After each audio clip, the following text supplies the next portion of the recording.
এবং আসলে এই ব্রিজটা আমাদের স্কুলে যাওয়ার পথে অনেক কার্যকর এবং অনেক ইম্পর্টেন্ট জিনিস। এই ব্রিজটা ভেঙে যাওয়ার কারণে আমাদের হয়তো যাতায়াতের জন্য কষ্ট এবং সাইকেল নিয়ে যাওয়া যাচ্ছে না এদিকে, তার কারণে আমাদের এই স্কুলের শিক্ষার্থীদের জন্য অনেক কষ্টকর হচ্ছে। চোরকাহাট সড়কের বিভিন্ন জায়গায় বিভিন্ন ব্রিজ ক্ষতিগ্রস্ত হয়েছে প্রায় 1 বছর। গত বন্যায় ক্ষতিগ্রস্ত হওয়ার পর থেকে এখনো আমরা কোনো রকমের সরকারিভাবে ওখানে সংস্কার করা হয় নাই। কিছুদিন আগে আমি এই জায়গাতে আমার গাড়ির এই জায়গা থেকে ওঠার পরে এই জায়গাতে আমি তখন একটু করে বের করলাম, পিছিয়ে গাড়ি দূর দিয়ে গাড়িটা উল্টে গেল।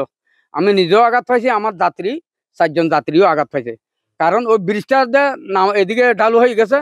আজকে এই সমস্যা তো আজকে ওই যে কিছুদিন বন্যা গেছে, এই বন্যাতে মানে আমাদের এই 3টা ব্রিজ এই আপনার এই অবস্থা হয়েছে, কিন্তু কেউ ওইটা চুক তুলি তাকাইতেও চায় না এবং দেখতেছে না। আমাদের এই গ্রামের এখানে কেউ মাথা ব্যথা এটা দিতেছে না। আমাদের কত কষ্ট এবং কি যে কষ্ট হইতেছে কারো বলতেও পারতেছি না। সরকার কোনো উদ্যোগে নেয় না এবং সরকারের কোনো এরকম নেতারা এবং মন্ত্রী এমপিরা এবং চেয়ারম্যান মেম্বার এরও কোনো মাথা ব্যথা নেয় নাই। আমাদের দাবিতে আমাদের এই সড়কটা যে কোনো প্রকারে এই ব্রিজগুলি যে কোনো প্রকারে উন্নয়ন করা এবং আমাদের সংস্কার করে দিলে আমরা গাড়ি নিয়ে আসা যাওয়া করতে পারবো। মানুষগুলিও এই এলাকার মানুষগুলিও আসা যাওয়াই সহজ হবে। মোনালিসা হেভি ফ্লোর 15 পিস প্যাকেটের সাথে 8 পিসের একটি প্যাকেট একদম ফ্রি।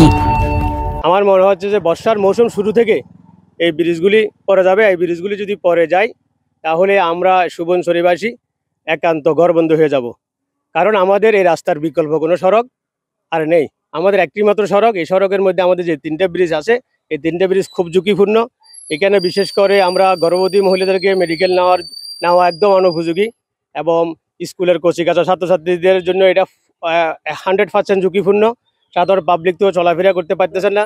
এই কৃষি পণ্যগুলি আমরা এখান থেকে আমাদের সেই নাজিরহাটে আমরা নিতে পারতেছি না, এবং আর বিশেষ করে ইমার্জেন্সি যে অ্যাম্বুলেন্স, ইমার্জেন্সি রোগী, ইমার্জেন্সি ডেলিভারি রোগী এবং ইমার্জেন্সি লাশ নিয়ে এই অ্যাম্বুলেন্স আজকে 1 বছর ধরে এই এলাকায় ঢুকতে পারতেছে না। তো আমি সরকারের ঊর্ধ্বতন কর্মকর্তা এবং স্থানীয় এলজিআরডি মন্ত্রণালয় এবং সড়ক বিভাগের মন্ত্রণালয় যারা দায়িত্বে আছেন তাদের কাছে আমি বিনীতভাবে দৃষ্টি আকর্ষণ করছি এবং অনুরোধ করছি, আপনারা যদি বর্ষা মৌসুমের আগে যদি আমাদের এই ব্রিজগুলি সংস্কার অথবা পুনর্নির্মাণ করেন তাহলে এলাকার মানুষ ঘরবন্দি থেকে কিছুটা হলে রক্ষা পাবে। একটা ব্রিজ আর একটা কালভার্ট যে ক্ষতিগ্রস্ত হয়েছে, এগুলো আমরা এর মধ্যে রিপেয়ার করতে পারিনি, হয়নি।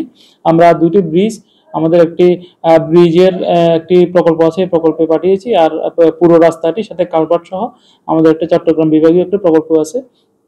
এই প্রকল্পের অন্তর্ভুক্তির জন্য আমরা সদর দপ্তরে অনুমোদন, প্রকল্পের জন্য সদর দপ্তরে প্ল্যান করেছি।